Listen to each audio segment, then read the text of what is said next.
বাংলাদেশের স্বার্থকে সর্বোচ্চ অগ্রাধিকার দিয়ে সবার আগে বাংলাদেশ নীতি বাস্তবায়নের লক্ষ্যেই কাজ করছে প্রধানমন্ত্রী তারেক রহমানের সরকার।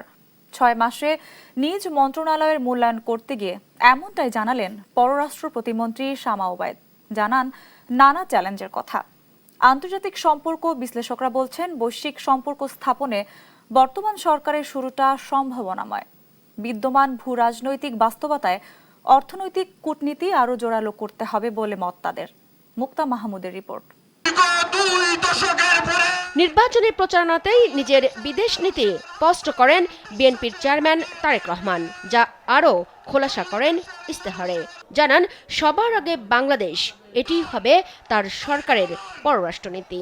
দিল্লি নয়, আমাদের পেন্ডি নয় অন্য কোন দেশ, সবার আগে বাংলাদেশ। বিপুল সংখ্যাগরিষ্ঠতা নিয়ে সরকার গঠন করেন প্রধানমন্ত্রী তারেক রহমান। ৬ মাস পূর্ণ হলো সরকারের।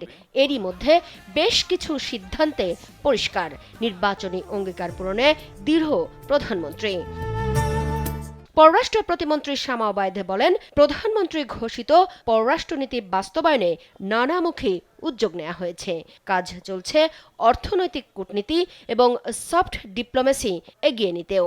পররাষ্ট্র মন্ত্রণালয় সকল মন্ত্রণালয়ের সাথে অত্যন্ত গভীরভাবে কাজ করছে আমাদের রিজিনাল কানেক্টিভিটি বাড়ানোর জন্য। কালচারাল ডিপ্লোমেসি, স্পোর্টস ডিপ্লোমেসি ম্যানিফেস্টোটা প্রণয়নের জন্য পররাষ্ট্র মন্ত্রণালয় গত ৫-৬ মাসে অত্যন্ত নিবিড়ভাবে কঠোরভাবে কাজ করছে। নতুন উইং খুলেছি আমরা, যাতে আদিবাসী সমস্যা সমাধান করতে পারি, মাইগ্রেশন প্রবলেম আমরা হ্যান্ডেল করতে পারি।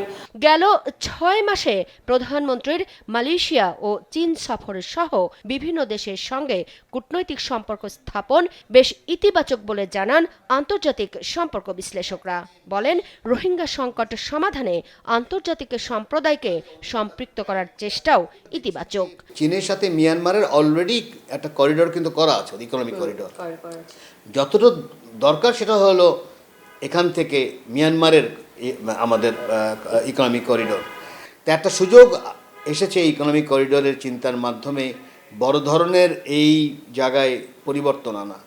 এর মাধ্যমে আমাদের আসিয়ানে একটা অ্যাক্সেস হতে পারে। চীনের আর আসিয়ানের বাণিজ্য কিন্তু $1 ট্রিলিয়ন ছেড়ে গেছে। $1 ট্রিলিয়ন একটা মার্কেট, এটা তো বাংলাদেশিরা স্বাভাবিকভাবে ওখানে ঢুকতে চাইবে। গবেষণা করা দরকার, তাহলে আমার মনে হয় যে আমরা বুঝতে পারবো যে এই লাভটা কিভাবে হবে এবং এর সাথে রোহিঙ্গা সমস্যার সমাধান কি করা যায়। বিভিন্ন দেশের সঙ্গে কূটনৈতিক সম্পর্ক স্থাপনে ভারসাম্য বজায় রাখা সরকারের জন্য চ্যালেঞ্জ বলে মনে করছেন কূটনৈতিক বিশেষজ্ঞরা। একদিকে যুক্তরাষ্ট্র নেতৃত্বাধীন পশ্চিমা বিশ্ব, চীনের নেতৃত্বাধীন এখানে হচ্ছে, আরেকটা হচ্ছে যে গ্লোবাল সাউথ ইনিশিয়েটিভ।